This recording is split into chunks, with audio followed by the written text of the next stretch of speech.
If I ask you to name any Indian scientist तो आप कहेंगे सीवी रमन, विक्रम साराभाई, होमी भाभा, एपीजे अब्दुल कलाम। पर शायद आप नंबी नारायण को नहीं जानते। आखिर कौन है ये नंबी नारायण जिन्होंने भारत को अपना सब कुछ दे दिया और हम भारतवासी उन्हें यूं भुला बैठे। तो आज हम जिनके बारे में बात करने वाले हैं उनका contribution Indian science and development में बहुत ज़्यादा रहा है, बट उन्हें लोग उनके कंट्रीब्यूशन की वजह से नहीं बट एक फेक स्पाई केस की वजह से जानते हैं। ये कहानी है नंबी नारायण की।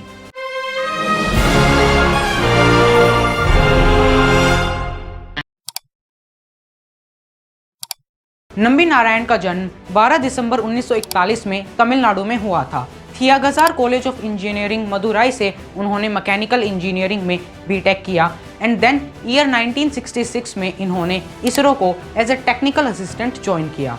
इसी दौरान इनकी मुलाकात विक्रम साराभाई से हुई।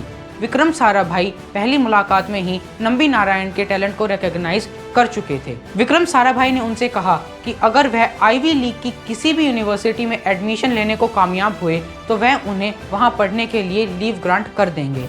यहाँ मैं आपको बताता चलूँ कि आईवी लीग अमेरिका की टॉप 8 यूनिवर्सिटी का समूह है और हुआ भी ऐसा ही। नंबी सर का एडमिशन प्रिंसटन यूनिवर्सिटी में हो चुका था।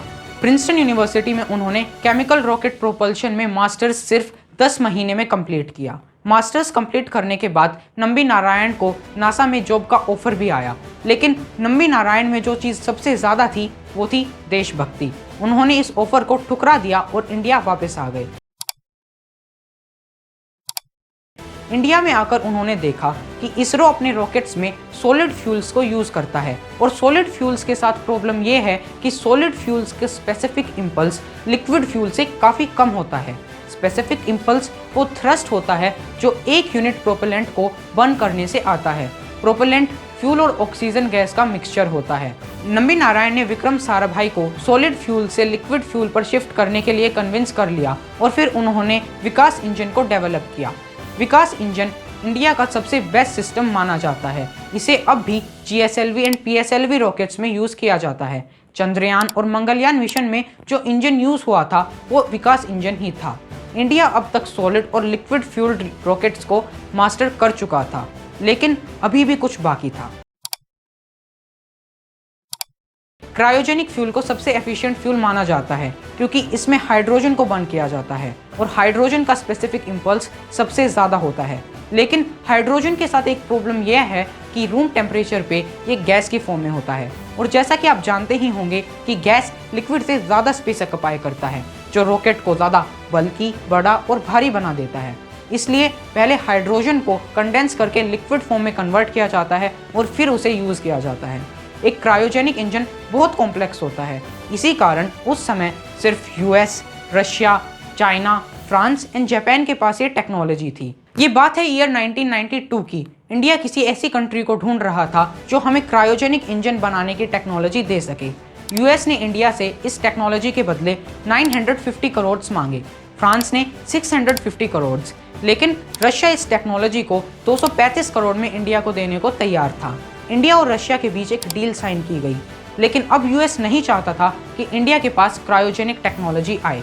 उस समय के US president George W Bush ने रशिया को लेटर लिखते हुए कहा कि अगर रशिया ने इंडिया को क्रायोजेनिक टेक्नोलॉजी देता है तो US उस पर सैंक्शंस लगा देगा। रशिया ने US के डर से इंडिया के साथ डील कैंसिल कर दी, बट इंडिया ने रशिया से 4 क्रायोजेनिक इंजन्स की मांग की ताकि वो खुद इंजन्स को रिवर्स इंजीनियर कर सके। और इस बार रशिया से 2 इंजन भारत आ भी चुके थे, पर फिर वही खेल खेला गया और इंडिया को तीसरे इंजन के कुछ भाग ही मिल पाए।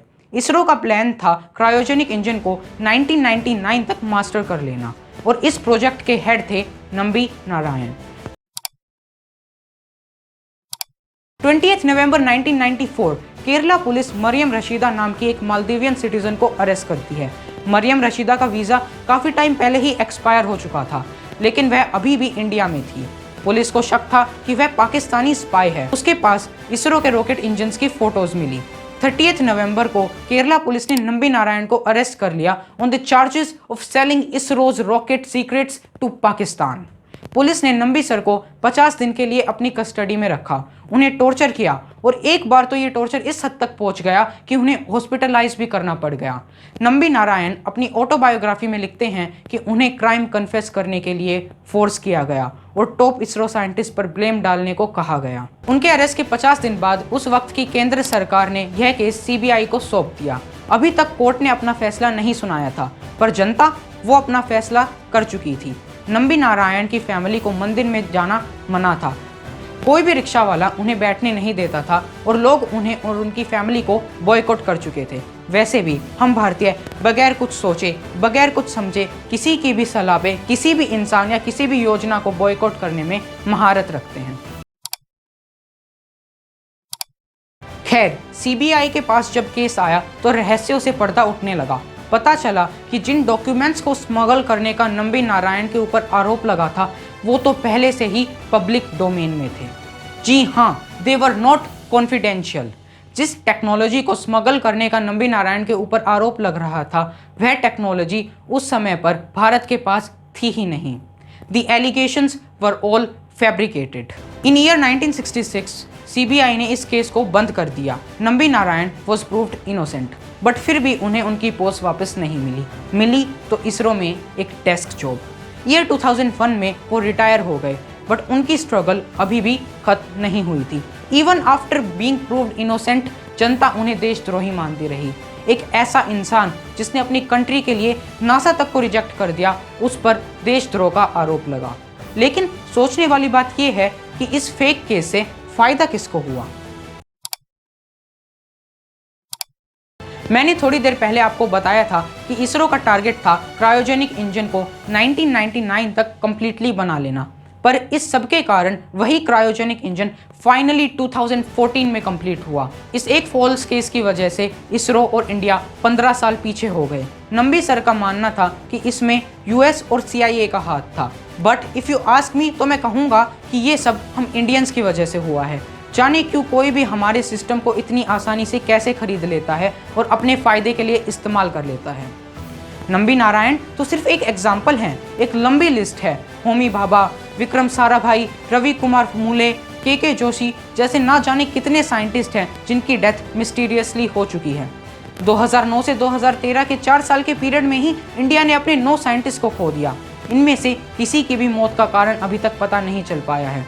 जाने क्यों सरकार ने आज तक ये जानने की कोशिश ही नहीं की।